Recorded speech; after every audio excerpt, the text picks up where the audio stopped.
Estos jueces de distrito ya volvieron a amenazar a los consejeros del INE. Dijeron, pues va el segundo apercibimiento, y si no, cárcel, ¿no? Entonces, uno dice, bueno, pues ahí sigue el amparo. La Corte no ha traído ninguno de esos amparos. Tadei dice, ya necesito que lo hagan, que resuelvan, que las desechen o lo que sea.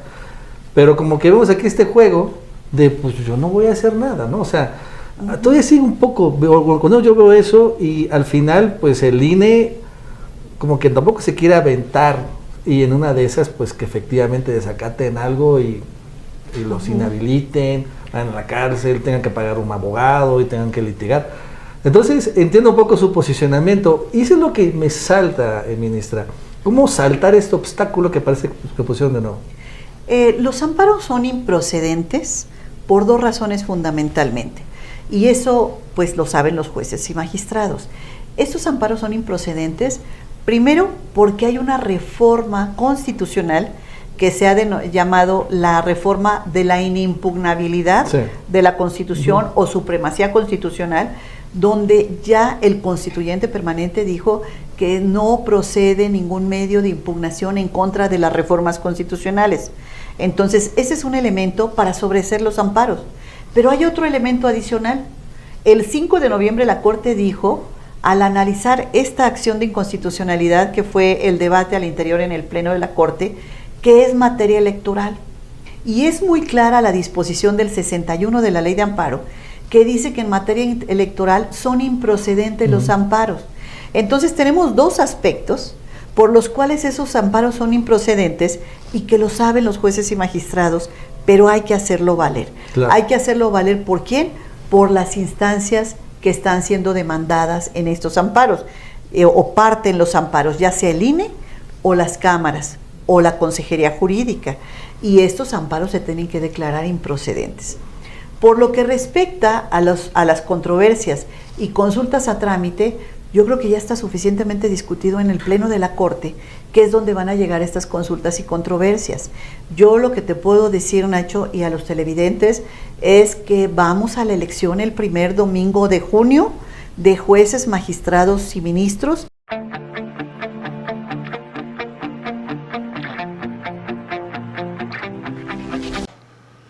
Vamos a ir a una entrevista que hizo Nacho Rodríguez, el chapucero, a la ministra Yasmín Esquivel.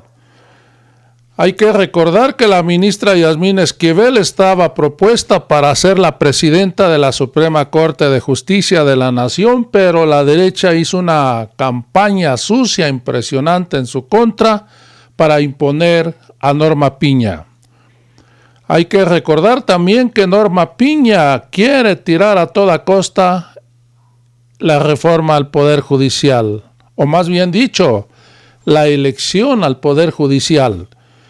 Y está usando todos sus argumentos, todas sus triquiñuelas, está usando a sus jueces para meter suspensiones.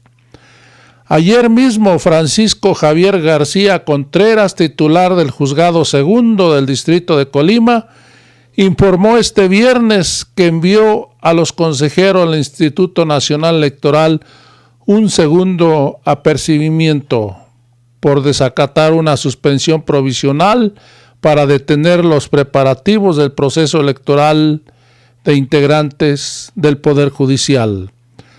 El juez advirtió al INE que de no cumplir con dicha suspensión impondrá una segunda multa y se dará vista al Ministerio Público. En conferencia de prensa, el juez García Contreras detalló que dicho apercibimiento de 24 horas a los consejeros para cumplir con la suspensión. Una vez que sean notificados y de que no lo hagan, ¿qué creen? Se dará vista al Ministerio Público para aplicar el artículo 262 de la Ley de Amparo, que entre otras sanciones prevé multas, destitución del cargo y hasta cárcel por 3 a 9 años. Vamos a ir a esta entrevista que le hizo Nacho Rodríguez a la ministra Yasmín Esquivel, amigos y amigas, donde nos cuenta todo, qué es procedente y qué no es procedente. Con esta entrevista le ha dado un calladón de boca a todos esos de la Suprema Corte que no quieren perder sus privilegios. Vamos a ir al video. ¿Cómo está, ministra? Mucho gusto en saludarle. Muy bien, Nacho, muy buenos días. Pues gusto en saludarle a usted, a sus televidentes en este espacio. Ministra, bueno, pues la verdad es que ya está corriendo la elección, ¿no? Aunque bueno, todavía con unos obstáculos que veo que todavía continúan, ¿no? El tema esto de que estaba escuchando el día de ayer la consejera electoral Tadei señala que tiene un problema ahí porque la Corte no atrae amparos y finalmente no saben si arrancar o no arrancar.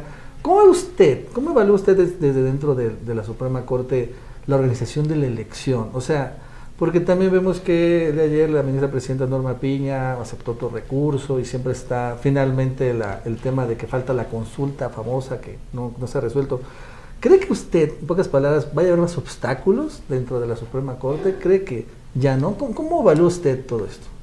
Pues mira, Nacho, tenemos en este momento una reforma al Poder Judicial Federal que consiste fundamentalmente en una forma diferente de elegir a los juzgadores. Ya no tan solo se va a tomar en consideración sus antecedentes, su experiencia, su formación académica, sino también ahora se va a determinar el nombramiento a través de una elección popular, a través del escrutinio público, donde los juzgadores tendremos que someternos para ver quiénes somos, qué estamos haciendo y la población mexicana conozca quiénes son los candidatos. Entonces, en esta nueva forma, evidentemente hay corrientes fuertes que están en contra de ella, que han presentado recursos, que han presentado amparos, acciones de inconstitucionalidad, controversias constitucionales, consultas a trámite, como bien tú lo mencionas. Sin embargo, el pasado 5 de noviembre hubo una discusión importante en el Pleno de la Corte, donde se determinó que la Suprema Corte de Justicia de la Nación no tiene competencia para revisar lo que hizo el Poder Reformador de la Constitución. El Poder Reformador de la Constitución está integrado por las dos cámaras, la Cámara de Diputados y la Cámara de Senadores, en una mayoría calificada. Esta mayoría calificada determinó que hay reforma al Poder Judicial en este nombramiento de los juzgadores, y este Poder Reformador de la Constitución, que está integrado por la mayoría calificada de las dos cámaras y la mayoría simple de las cámaras locales, determinó en esta soberanía cambiar la Constitución, y nada faculta en la Constitución a que la Suprema Corte de Justicia de la Nación invalide, declare inconstitucional o inconvencional lo que hace el Poder Reformador de la Constitución.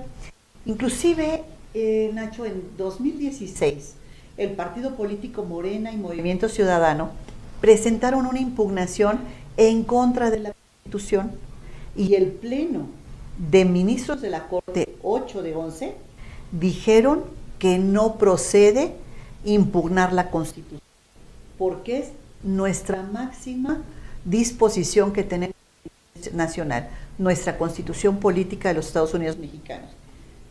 Hoy, unos cuantos años después, los ministros que en aquel entonces, en 2016, integraban el Pleno de la Corte, aquellos 8 que dijeron que no procede en contra de reformas constitucionales la acción de inconstitucionalidad, 5 hoy integran el Pleno. Y de esos 5, solo uno de los ministros fue consistente con su criterio de 2016, de que no procedía, que efectivamente es Pérez Dayán, e inclusive a él ha señalado que él no es quien para arrancarle hojas a la Constitución. Sí, ya quedó eso. Pero 4 ministros cambiaron de criterio y dijeron que siempre sí, que ahora sí se puede impugnar la Constitución porque la circunstancia es diferente. Bueno, entonces, en una nueva reflexión, 4 ministros cambian de criterio, pero finalmente la Corte determina que al no haber 8 ministros para invalidar alguna disposición de esta reforma, únicamente llegaban a 7, 4 dijimos que es improcedente, se acabó el asunto, se desestimó, y esto significa como si no se hubiera presentado la acción de inconstitucionalidad. Entonces ya la Corte ya intervino, ya la Corte ya se manifestó. Reforma constitucional tenemos, es vigente y reforma al Poder Judicial va a haber, así se estén presentando este tipo de impugnaciones, además de las que ya vimos en la Corte, los amparos, las controversias, las consultas a trámite. Eso es lo que yo veo de todos modos, o sea, escucho bien y entiendo bien los conceptos, en general lo entendemos, pero por ejemplo, el hecho de que siguen todavía las amparos. Hoy estos jueces de distrito ya volvieron a amenazar a los consejeros del INE, dijeron, pues va el segundo apercibimiento, y si no, cárcel, ¿no? Entonces, uno dice, bueno, pues ahí sigue el amparo. La Corte no ha traído ninguno de esos amparos, Tadei dice, ya necesito que lo hagan, que resuelvan, que las desechen o lo que sea. Pero como que vemos aquí este juego de, pues yo no voy a hacer nada, ¿no? O sea, todavía sigue un poco, cuando yo veo eso y al final, pues el INE como que tampoco se quiere aventar y en una de esas, pues que efectivamente desacaten algo y los inhabiliten, vayan a la cárcel, tengan que pagar un abogado y tengan que litigar. Entonces entiendo un poco su posicionamiento y eso es lo que me salta, ministra. ¿Cómo saltar este obstáculo que parece que pusieron de nuevo? Los amparos son improcedentes por dos razones fundamentalmente, y eso pues lo saben los jueces y magistrados. Estos amparos son improcedentes, primero porque hay una reforma constitucional que se ha llamado la reforma de la inimpugnabilidad de la Constitución o supremacía constitucional, donde ya el constituyente permanente dijo que no procede ningún medio de impugnación en contra de las reformas constitucionales. Entonces, ese es un elemento para sobreseer los amparos. Pero hay otro elemento adicional. El 5 de noviembre la Corte dijo, al analizar esta acción de inconstitucionalidad, que fue el debate al interior en el Pleno de la Corte, que es materia electoral. Y es muy clara la disposición del 61 de la Ley de Amparo, que dice que en materia electoral son improcedentes los amparos. Entonces tenemos dos aspectos por los cuales esos amparos son improcedentes y que lo saben los jueces y magistrados, pero hay que hacerlo valer. Claro. Hay que hacerlo valer, ¿por quién? Por las instancias que están siendo demandadas en estos amparos, o parten los amparos, ya sea el INE o las cámaras o la Consejería Jurídica, y estos amparos se tienen que declarar improcedentes. Por lo que respecta a las controversias y consultas a trámite, yo creo que ya está suficientemente discutido en el Pleno de la Corte, que es donde van a llegar estas consultas y controversias. Yo lo que te puedo decir, Nacho, y a los televidentes, es que vamos a la elección el primer domingo de junio de jueces, magistrados y ministros.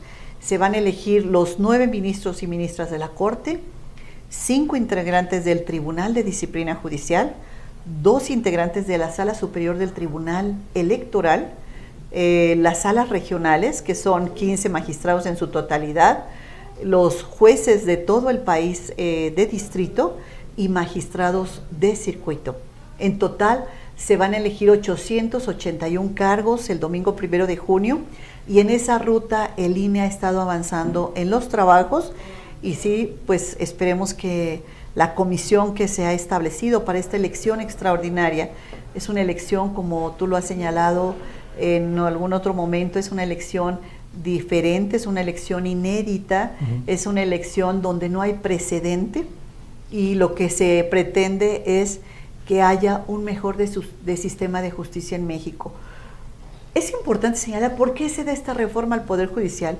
Se da porque la ciudadanía en México siente a sus jueces alejados, porque la ciudadanía piensa que la justicia es solamente para las élites, la justicia es solamente para aquellos que tienen dinero para pagar un abogado, la justicia es aquellos que tienen manera de contratar una asesoría, pero aquellos que carecen de los recursos, pues no hay justicia en México, que la justicia en México se paga.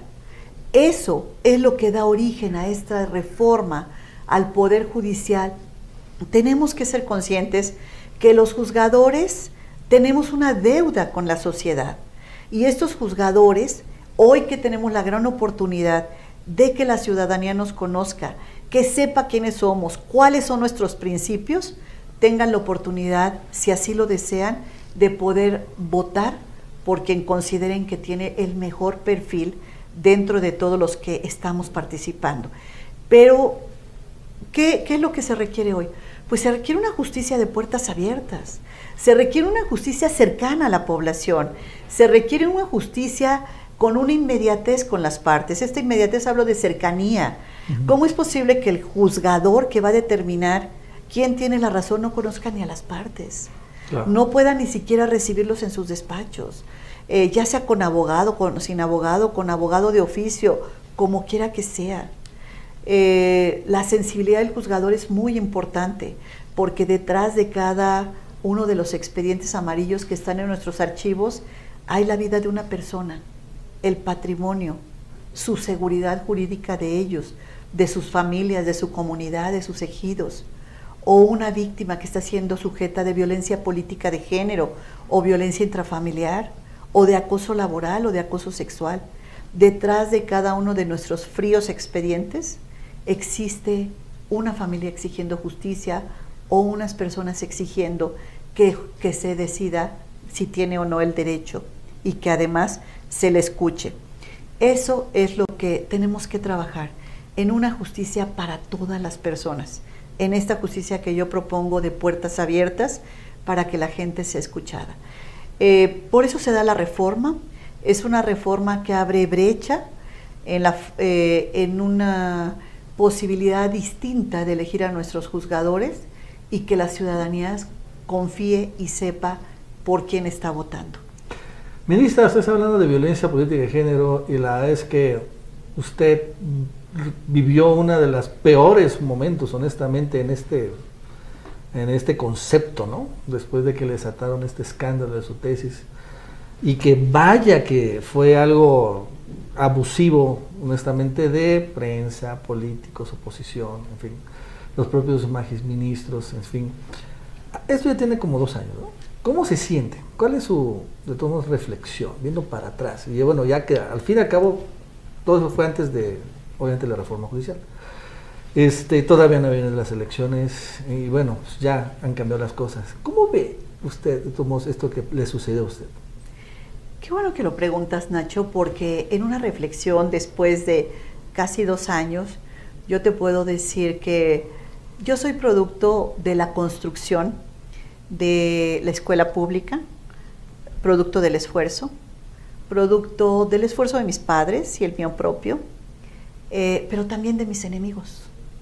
Ellos han también ayudado a forjar un carácter después de 40 años en el servicio público, y ellos también han sido parte de la construcción de lo que soy hoy.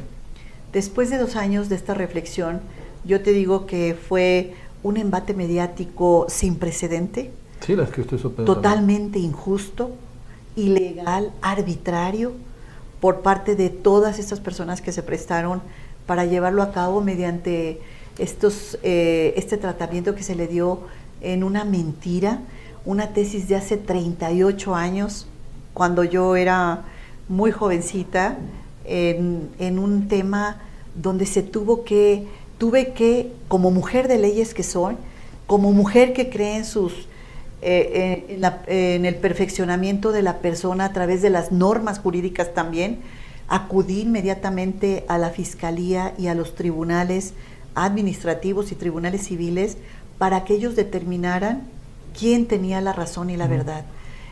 Fui sujeta de una violencia sin precedente, sí, en donde, como víctima de ello, yo le diría a todas las personas que hay que siempre dar la cara, salir adelante y poder salir avante de todo esto. Me acerqué a la Fiscalía, a los tribunales de justicia administrativa y tribunales civiles para que determinaran quién tenía el derecho.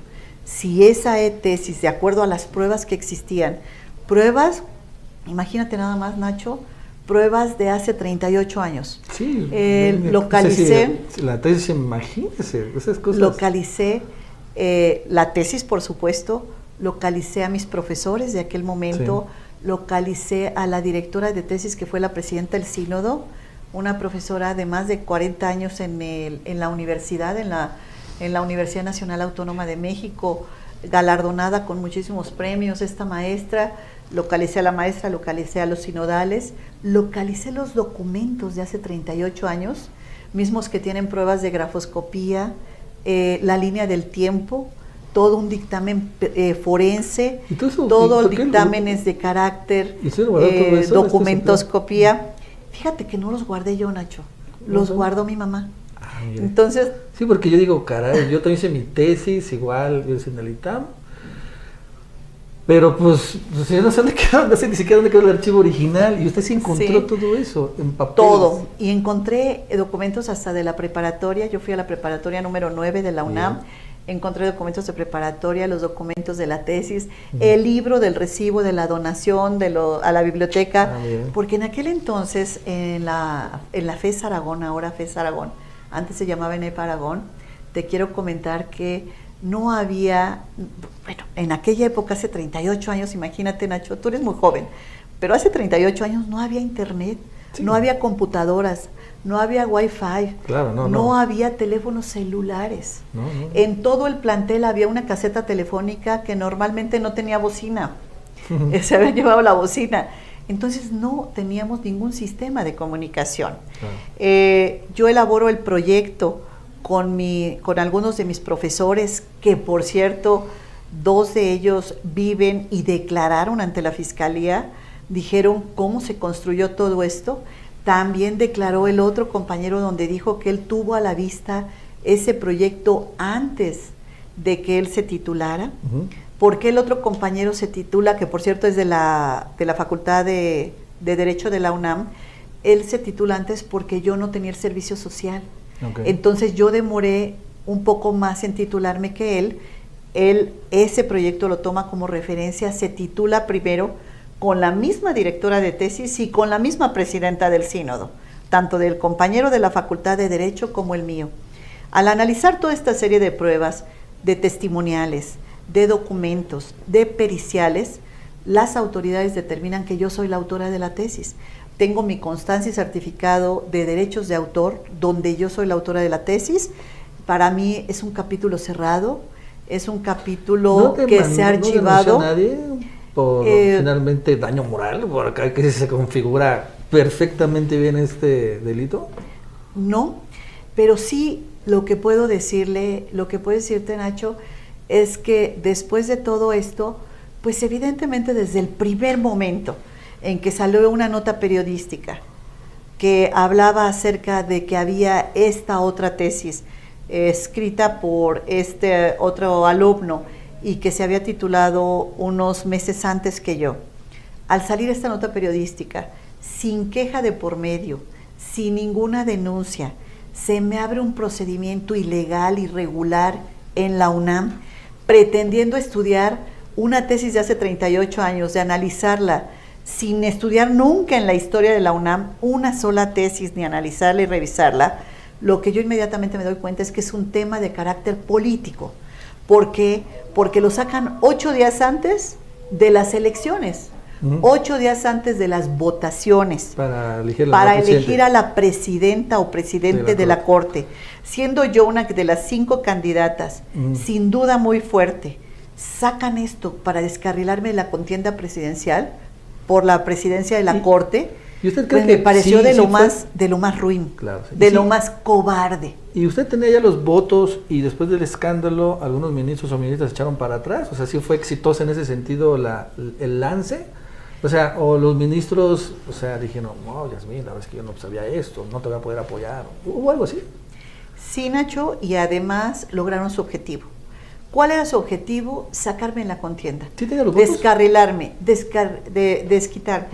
Yo creo que los votos estaban muy platicados, muy peleados, efectivamente. Tenía yo la seguridad de algunos compañeros y la probabilidad de otros, y por supuesto como una candidata muy fuerte. Pero, ¿qué sucede al final? Ellos logran su objetivo. Me descarrilan para llegar a la presidencia de la Corte. Y bueno, yo vi desde el primer minuto que era un tema de carácter político. Claro. No tenía otra connotación, no era un tema hacia mi persona. Era de carácter político, pero fue un embate, como yo lo acabo de comentar, cobarde, sí, mediático, sin precedentes, del cual hoy me siento muy recuperada. Y fíjate que algo que aprendí es que tengo una gran fortaleza interior. ¿Y cuál es esa fortaleza? Mi convicción por la impartición de justicia, fue la que me dio la resiliencia de poder soportar este tipo de embates mediáticos sucios y cobardes. ¿Pensó en renunciar?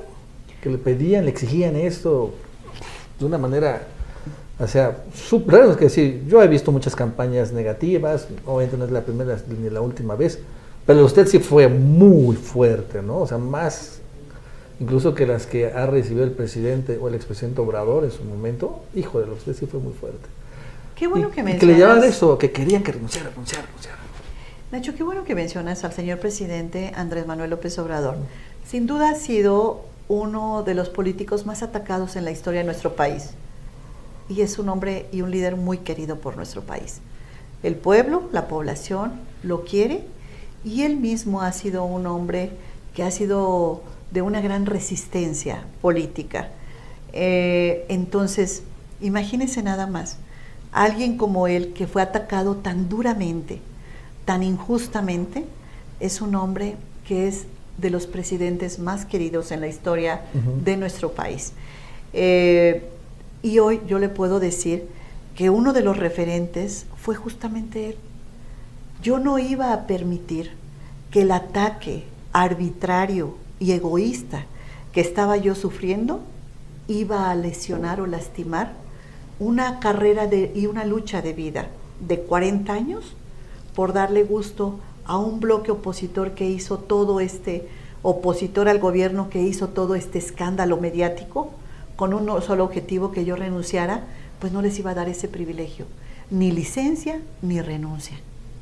Y así fue como fui avanzando en esta lucha, Nacho. Aguantó muy bien, ministra, y la verdad es que, bien dice, a 2 años que vemos esto, pues sí, la verdad es que sí, usted aguantó y ya está aquí, ¿no? Finalmente en la recta final, después llega, de una u otra manera, esto creo que contribuye otro elemento más en la necesidad de cambiar, ¿no? El Poder Judicial, y bueno, entra a la elección.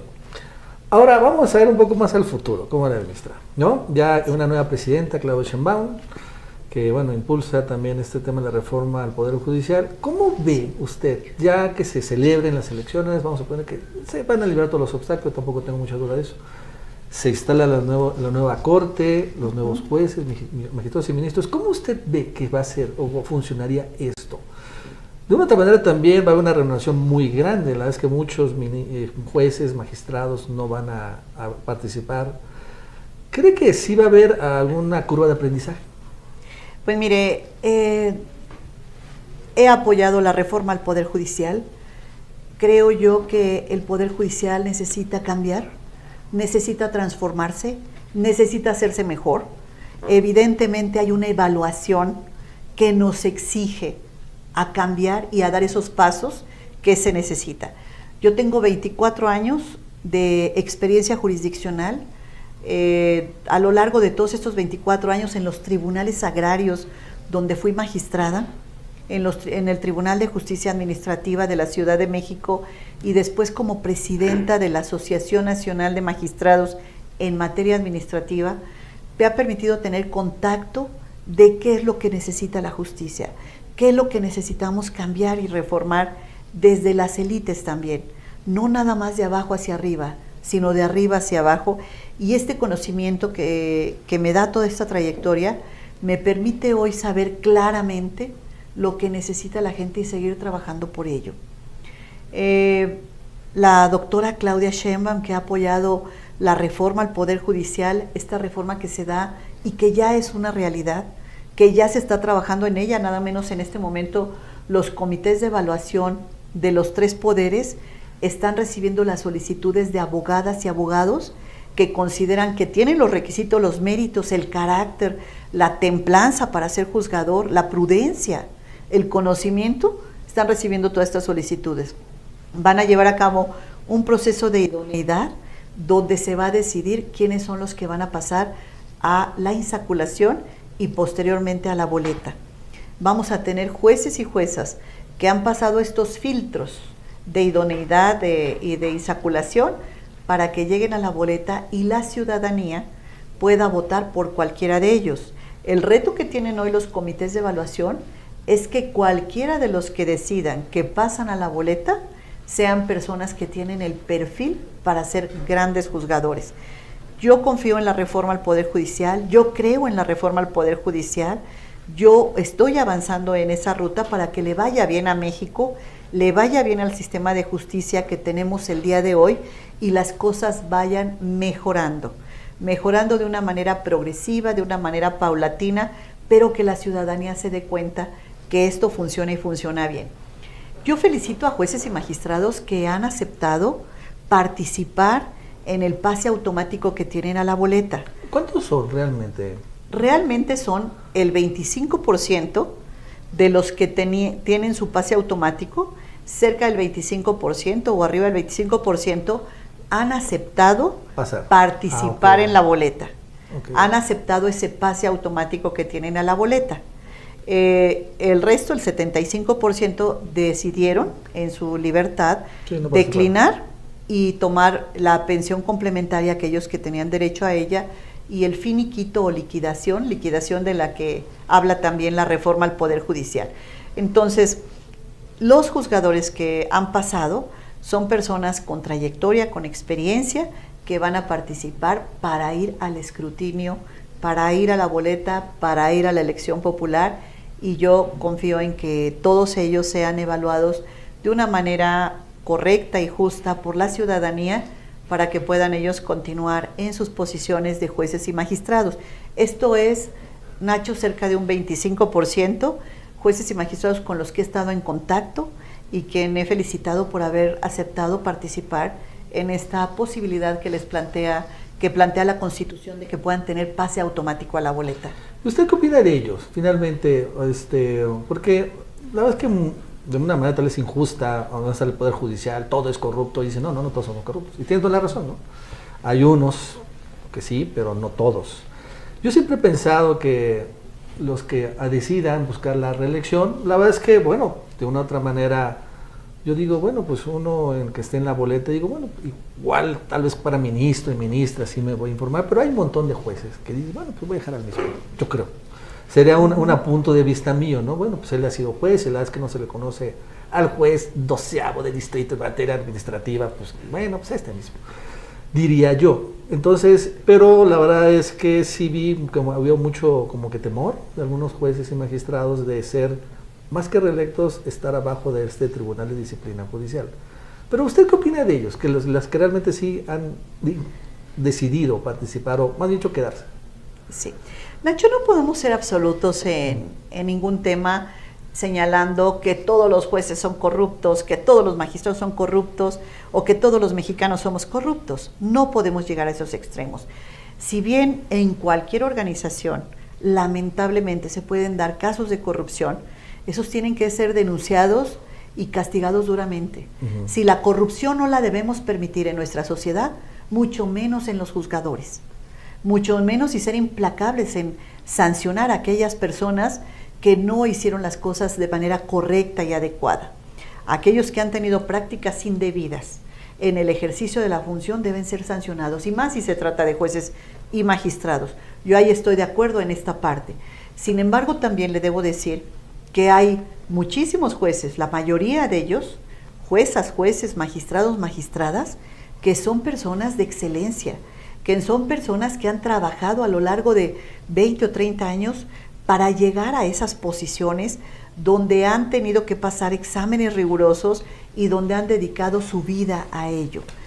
Ellos que han decidido participar en la boleta y además de todo el camino que han recorrido, someterse a un escrutinio público, es importante que sean vistos con ojos de justicia.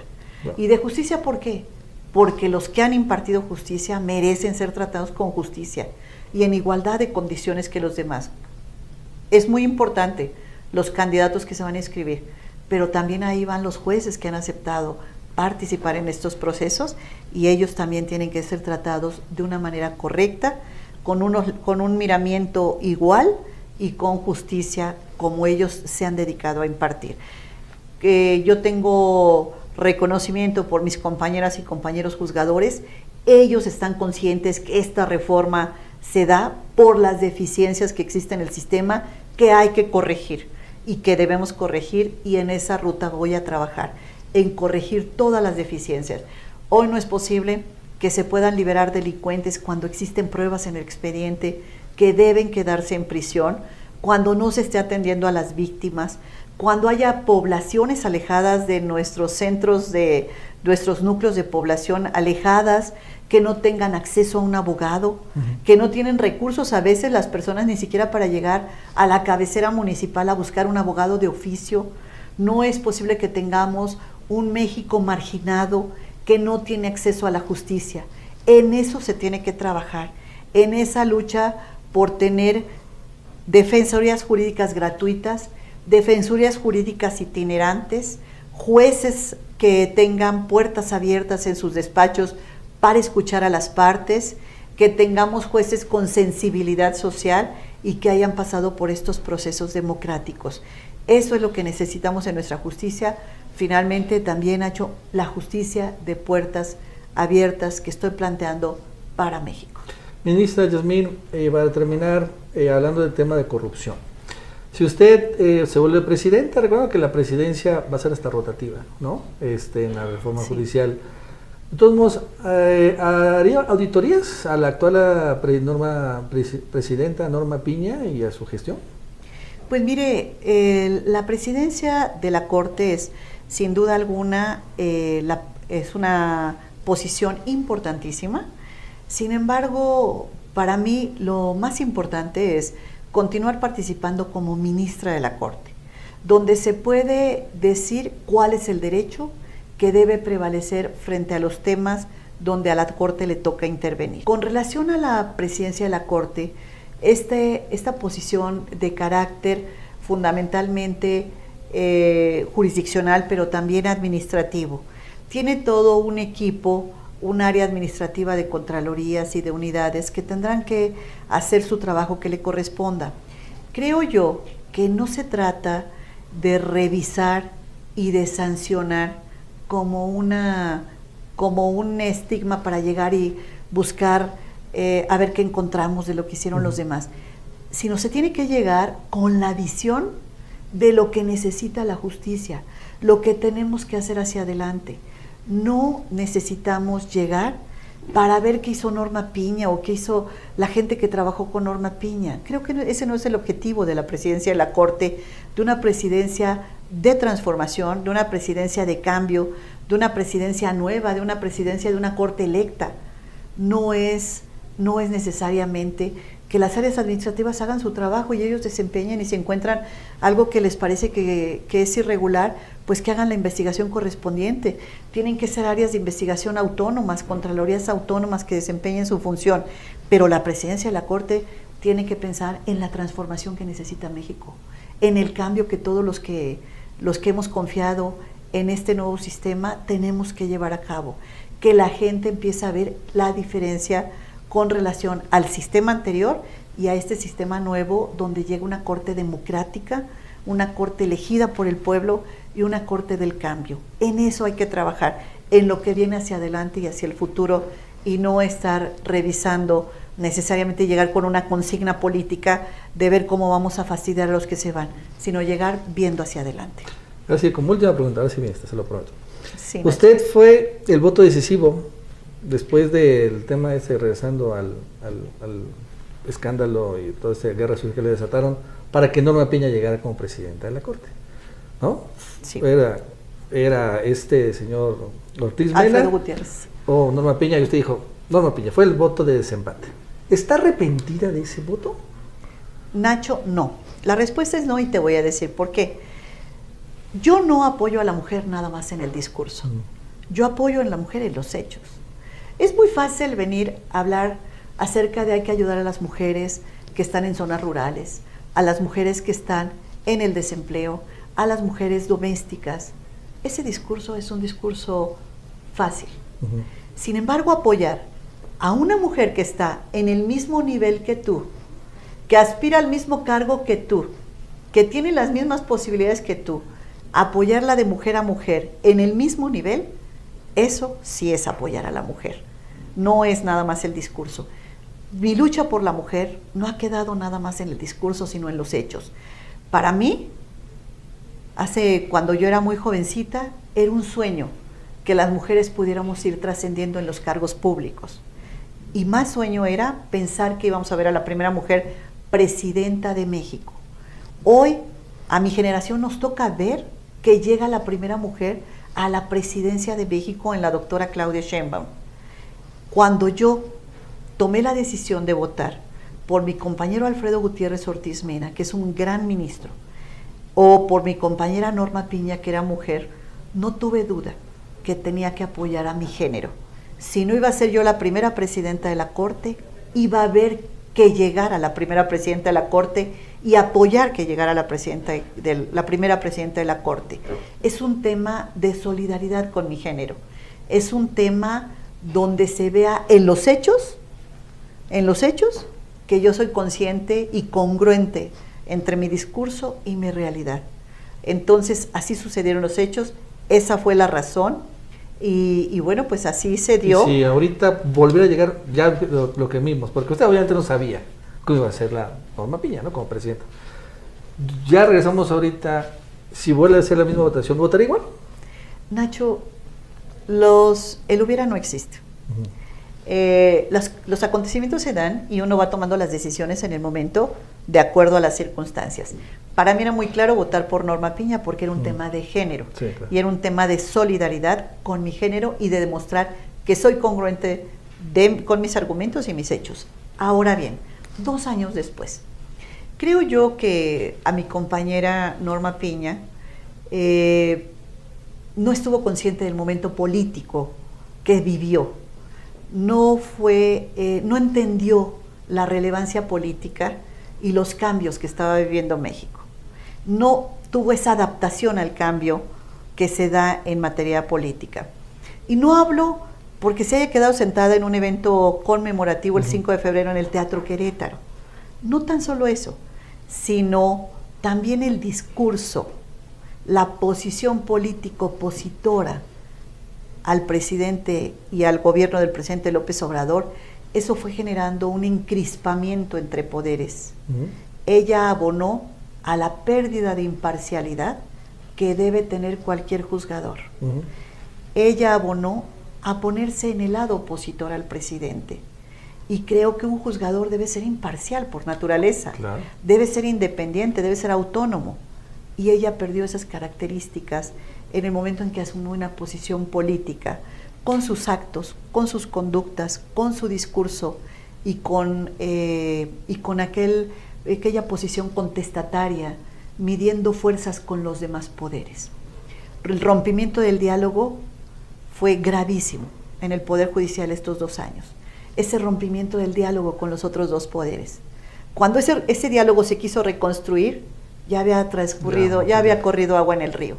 Entonces ya era muy difícil construir ese puente de diálogo que debió haber existido desde el primer minuto, claro, de la presidencia de la ministra Norma Piña. Ya 2 años después, cuando se habla de diálogo, ya es un diálogo que se rompió hace 2 años y que las cosas están dadas como están hoy.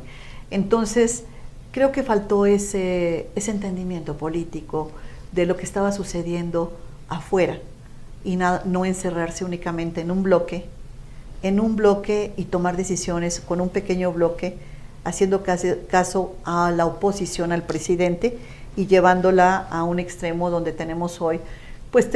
Hoy ya se están componiendo las cosas, pero estamos saliendo de un caos y una crisis dentro del Poder Judicial Federal. Ministra Yasmín Esquivel, muchas gracias por esta interesantísima conversación y bueno, vamos a estar muy, muy pendientes obviamente del proceso electoral y ya sabe que aquí tiene en este canal las puertas abiertas cuando usted lo desee. Nacho, muchas gracias por esta entrevista que para mí me da mucho gusto que los televidentes tuyos puedan conocerme y puedan enriquecer su opinión con relación a lo que está pasando en estas campañas al Poder Judicial. Gracias, ministra. Gracias, Nacho.